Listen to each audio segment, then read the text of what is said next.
গোপনে ভারত থেকে দেশে ঢোকার পথে টাকার বস্তাসহ ধরা খেল পুলিশ বাহিনী ধ্বংসের নাটের গুরু সাবেক স্বরাষ্ট্রমন্ত্রী আসাদুজ্জামান খান কামাল। ভারতে অনুপ্রবেশকারী বাংলাদেশিদের সন্ধানে রাজধানী নয়াদিল্লিতে বিশেষ অভিযান চালাচ্ছে দেশটির পুলিশ। শহরটির কালিন্দিকুঞ্জ এলাকায় সাবেক স্বরাষ্ট্রমন্ত্রী আসাদুজ্জামান খান গ্রেফতার হয়েছেন। এবং সর্বশেষে জানাবো, ফেব্রুয়ারিতে নির্বাচন হতে দিবে না সেনাপ্রধান ওয়াকার, এ আইন উপদেষ্টা আসিফ নজরুলের ফোনালাপ ফাঁস। এতক্ষণ শুনছিলেন সংবাদ শিরোনাম, এখন থাকছে বিস্তারিত।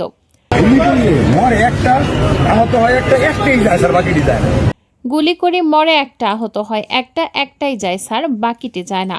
মোবাইল ফোনের স্ক্রিনে তৎকালীন স্বরাষ্ট্রমন্ত্রী আসাদুজ্জামান খান কামাল ভিডিও দেখছিলেন আর তার অনুগত পুলিশ কর্মকর্তা এই কথা বলছিলেন। 24শে জুলাই গণঅভ্যুত্থান দমনে প্রাণঘাতী অস্ত্র ব্যবহারের নির্দেশ দাতায় আসাদুজ্জামান খান কামাল একসময় কারওয়ান বাজার ও তেজগাঁ এলাকার মাস্তান হিসেবে পরিচিত ছিলেন।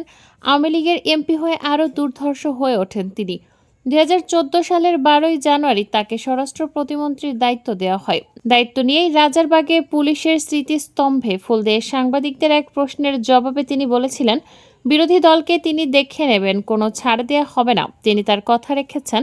গুমের হুকুম দেয়া, ক্রসফায়ারের অনুমতি প্রদান, রাজনৈতিক নিপীড়ন চালিয়ে বিরোধী দলের নেতাকর্মীদের শায়েস্তাকরণ ও অপহরণ, মাদকের ব্যবসা সহ এমন কোনো অপকর্ম নেই যা তিনি করেননি। নানা অপকর্ম করে কামাল পরিণত হন সন্ত্রাসের মাফিয়া ডন হিসেবে। ভারতে পালিয়ে যাওয়া ক্ষমতাচ্যুত প্রধানমন্ত্রী শেখ হাসিনার সঙ্গে তার সরাসরি যোগাযোগ থাকায় তার প্রতিটি আদেশ তিনি বাস্তবায়ন করতেন। দেশে কোনো ঘটনা ঘটলেই সন্ধ্যার পর ছুটে যেতেন গণভবনে। সেখান থেকেই ফ্যাসিস্ট হাসিনার নির্দেশ নিয়ে এসে মাঠ পর্যায়ে বাস্তবায়ন করতেন। তার হাত দিয়েই তৈরি হয়েছে কুখ্যাত পুলিশ কর্মকর্তা বেনজির আহমেদ, প্রলয় কুমার জোয়ারদার, মোল্লা নজরুল ইসলাম, বিপ্লব বিজয় মজুমদার, ডিবি হারুন ও র্যাবের ব্যারিস্টার হারুন সহ অসংখ্য কুখ্যাত পুলিশ কর্মকর্তা। কথিত জঙ্গি অভিযানে যেসব পুলিশ কর্মকর্তা দৌড়ঝাঁপ করতেন এবং বিরোধী মতের নেতাকর্মীদের নির্যাতন করতেন, আসাদুজ্জামান কামাল তাদের পদোন্নতির সুপারিশ করতেন।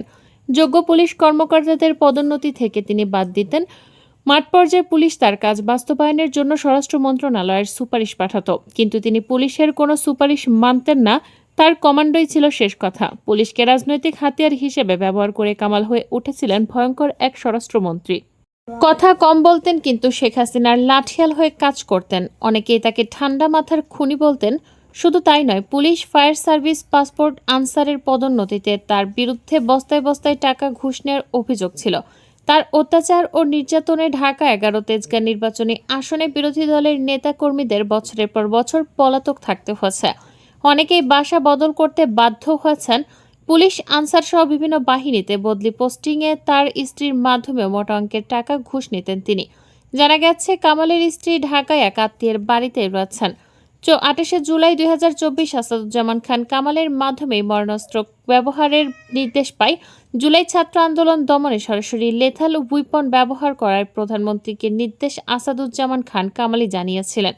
বঞ্চিত একাধিক পুলিশের কর্মকর্তার সঙ্গে কথা বলে জানা গেছে, পুলিশের নিয়োগ ও পদোন্নতি দেয়া হতো কামালের একক সিদ্ধান্তে। এতে করে কামাল পুলিশের মধ্যে বড় মাফিয়া নেটওয়ার্ক গড়ে তুলেছিলেন। যেসব পুলিশ কর্মকর্তা তার বিরুদ্ধে কথা বলেছিলেন তাদেরই তিনি ওএসডি করেছেন। অ্যাডিশনাল ডিআইজি মনির পদোন্নতি তিনি নিজ হাতে ঠেকিয়েছেন বলে জানা গেছে। কামালের অপকর্ম ছিল কয়েক ভাগে বিভক্ত। প্রথমত, যত পুলিশ নিয়োগ পোস্টিং হতো সবকটি থেকেই তিনি নিয়মিত অর্থ আদায়ের ব্যবস্থা করতেন। মেধা বা পরীক্ষার ভিত্তিতে নয়, কামালের একটি তালিকার মাধ্যমে স্বরাষ্ট্র মন্ত্রণালয়ের অধীনে সব নিয়োগ হতো। সে তালিকায় যে শুধু কামালের পছন্দের ব্যক্তি থাকতো এমনটি নয়, সারা দেশে যে মাফিয়া চক্র প্রতিষ্ঠিত হয়েছিল সে চক্রের লোকেরা পাঠাতো তালিকা এবং বস্তা ভর্তি টাকা। সে টাকা এবং তালিকা অনুযায়ী কাজ করতেন কামাল। ফলে পুলিশ বাহিনী পরিণত হয়েছিল কামালের অনুগত এক বাহিনীতে। সূত্র জানায়, তিনি দায়িত্ব নেয়ার পরই জঙ্গি অভিযানের নামে নাটক সাজাতেন। বিরোধী মতের লোকদের জঙ্গি বানিয়ে জঙ্গি অভিযানের নাটক সাজান এবং এসব নাটকের মাধ্যমে বহু মানুষকে হত্যা করেন। বিএনপির স্থায়ী কমিটির সদস্য সালাউদ্দিন আহমেদকেও গুম করা হয়েছিল কামালের নির্দেশেই। তাকে এ বিষয়ে জিজ্ঞাসা করলে তিনি বলেছিলেন, সালাউদ্দিন আত্মগোপনে গেছেন। কামালই হলেন প্রথম স্বরাষ্ট্রমন্ত্রী যিনি গায়েব মামলার সংস্কৃতি চালু করেছিলেন। গায়েবী মামলায় মরা মানুষকেও তিনি আসামি বানিয়েছিলেন। সূত্র জানায়, কামালের আরেকটি বড় অপকর্ম হলো তিনি ছাত্রলীগ, যুবলীগকে অকাতরে অস্ত্রের লাইসেন্স দিয়েছেন। কামালের 10 বছরের মন্ত্রিত্বের সময় প্রায় 32,000 অস্ত্রের লাইসেন্স দেওয়া হয়। সবই দেওয়া হয়েছিল আওয়ামী লীগ, যুবলীগ, ছাত্রলীগের ক্যাডারদের। বিরোধী দলের আন্দোলন দমনের জন্য এসব অস্ত্র ব্যবহার করা হয়েছিল। তিনি গড়ে তুলেছিলেন হেলমেট বাহিনী। এই হেলমেট বাহিনী বিরোধী দল ও মতের ওপর চড়াও হতো। এভাবেই একটি প্যারালাল সন্ত্রাসী বাহিনী তৈরি করেছিলেন কামাল। পুলিশের বদলিতে কামাল নিজেই একটি বড় সিন্ডিকেট তৈরি করেছিলেন। কথিত 4 সংস্থার রিপোর্টের নামে তিনি সেটি গণভবনে নিয়ে আসতেন। সেই রিপোর্ট তিনি নিজেই করাতেন। সেই রিপোর্টের ভিত্তিতে তিনি নিয়োগ করে হাতিয়ে নিতেন কারি কারি টাকা। এই নিয়োগ বাণিজ্যে ছিলেন প্রলয় কুমার জোয়ারদার ও মোল্লা নজরুল ইসলাম এবং তার ছেলে জ্যোতি। কোন জেলার এসপি হলে 1 কোটি টাকার নিচে কারো বদলি হতো না। আবার ভিআইপি জেলাগুলোর এসপি হতে হলে নিম্নে 3 কোটি টাকা সিন্ডিকেটকে দেয়া লাগতো। গত 10 বছরে পুলিশের যত অস্ত্র ক্রয় হয়েছে সব টেন্ডার নিয়ন্ত্রণ করতেন কামাল। কেউ যাতে টেন্ডার ড্রপ করতে না পারে এজন্য গোয়েন্দা সংস্থা দিয়ে আগেই ভয় দেখাতেন। সাব্বির আহমেদ নামের এক ব্যক্তি পুলিশের সাপ্লাই বিভাগের টেন্ডার জমা দেওয়ার কারণে 2016 সালের জানুয়ারি মাসে খিলগাঁও এলাকা থেকে ডিবি পুলিশ তাকে তুলে নিয়ে এসেছিলেন। এছাড়াও ফায়ার সার্ভিসের যত নিয়োগ ও বদলি তার ছেলে জ্যোতিকে দিয়ে করাতেন। প্রত্যেক রাতে ধানমন্ডির বাসায় মিটিং করতেন। ধানমন্ডির 5 নম্বর রোডের 20 নম্বর বাড়ি ছিল কামালের ষড়যন্ত্রের রাখা। সচিবালয়ে কম থাকতেন। সন্ধ্যার পর তার বাড়ির সামনে পুলিশের গাড়ির লাইন লেগে যেত। পুলিশের ঊর্ধ্বতন কর্মকর্তারা ওই বাড়িতে যেতেন। দেশে কোনো ঘটনা ঘটলেই ওই বাড়িতে আইজিপি, র্যাবের প্রধান, বিজিবির প্রধান, এসবি চিফ সহ ঊর্ধ্বতন কর্মকর্তাদের নিয়ে বৈঠক করতেন তিনি। এটা ছিল তার কোর কমিটির মিটিং। কাকে ধরতে হবে, কাকে গুম করতে হবে ওই বাড়ি থেকেই তার নির্দেশ আসতো। এছাড়াও যারা বদলি ও তদবির করত তারা ওই বাড়িতে যেতেন। বিগত বৈষম্য বিরোধী আন্দোলন ওই বাড়িতে প্রত্যেকদিন রাতে বৈঠক হতো। ছাত্রদের কিভাবে দমন করতে হবে, খুন করতে হবে, গুলি চালাতে হবে তার মাস্টার প্ল্যান হচ্ছে সেই বাড়িতে। গত সোমবার ওই বাড়ির সামনে গিয়ে দেখা যায় বাড়িটি নির্জন এবং একটি ধ্বংসস্তূপে পরিণত হচ্ছে। কয়েকজন পরিচ্ছন্নতা কর্মী ছাড়া বাড়িতে কেউ নেই। গায়েব মামলা ও হেলমেট বাহিনীর কথা আগেই উল্লেখ করা হয়েছে। গায়েব মামলার মূল পরামর্শদাতা ছিলেন কামাল। ওইসব মামলায় মৃত ব্যক্তিকে আসামি করা হয়েছিল। বিদেশে থাকে এমন ব্যক্তিকেও আসামি করা হয়েছিল। এ নিয়ে ওই সময় সারা দেশে তোলপাড় সৃষ্টি হয়। বিষয়টি নিয়ে কামালকে সাংবাদিকরা জিজ্ঞেস করলে তিনি সুনির্দিষ্ট উত্তর দিতে পারেননি।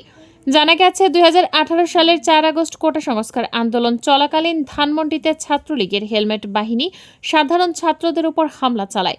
ওই হামলায় প্রায় 100 জন ছাত্র আহত হয়। ওই হেলমেট বাহিনী মূলত ছিল কামালের বাহিনী। ছাত্রলীগ ক্যাডারদের হেলমেট পরিয়ে কামাল রাস্তায় নামিয়েছিলেন। হেলমেট বাহিনীর হামলায় শুধু সাধারণ ছাত্র নয়, সাংবাদিকরাও আহত হয়েছিলেন। ওই ঘটনার এখনও বিচার হয়নি। আওয়ামী সরকারের প্রভাবশালী সাবেক স্বরাষ্ট্রমন্ত্রী আসাদুজ্জামান খান কামাল ও তার পরিবারের নামে শত কোটি টাকার অবৈধ সম্পদ অর্জনের প্রমাণ পেয়েছে দুর্নীতি দমন কমিশন দুদক। পাশাপাশি সংস্থাটির অনুসন্ধানে আরও 200 কোটি টাকার বেশি মানি লন্ডারিং সংক্রান্ত অপরাধের প্রমাণ পেয়েছে সংস্থাটির অনুসন্ধান টিম। সব মিলিয়ে আপাতত 300 কোটি টাকার বেশি দুর্নীতির প্রমাণ মিলেছে। নিজ ও পরিবারের সদস্যদের নামে বেনামে 100 কোটি টাকার বেশি স্থাবর অস্থাবর সম্পদের প্রমাণ পাওয়া গেছে, যার মধ্যে ব্যাংকের নগদ অর্থ, ঢাকায় ফ্ল্যাট ও জমি রয়েছে। অনুসন্ধানে তাদের ব্যাংক হিসেবেই শত কোটি টাকার বেশি অর্থের সন্ধান মিলেছে। এছাড়া তার এপিএস মনিরের বিরুদ্ধে প্রায় 20 কোটি টাকার অবৈধ সম্পদের প্রমাণ মিলেছে। দুদক জানতে পেরেছে 2022 সালের 30 জুন গাজীপুর মেট্রোপলিটন পুলিশের কমিশনার হিসেবে নিয়োগ পান ডিআইজি মোল্লা নজরুল ইসলাম। 5 কোটি টাকার বিনিময়ে মোল্লা নজরুলকে গাজীপুরের কমিশনার হিসেবে পদায়ন করা হয়।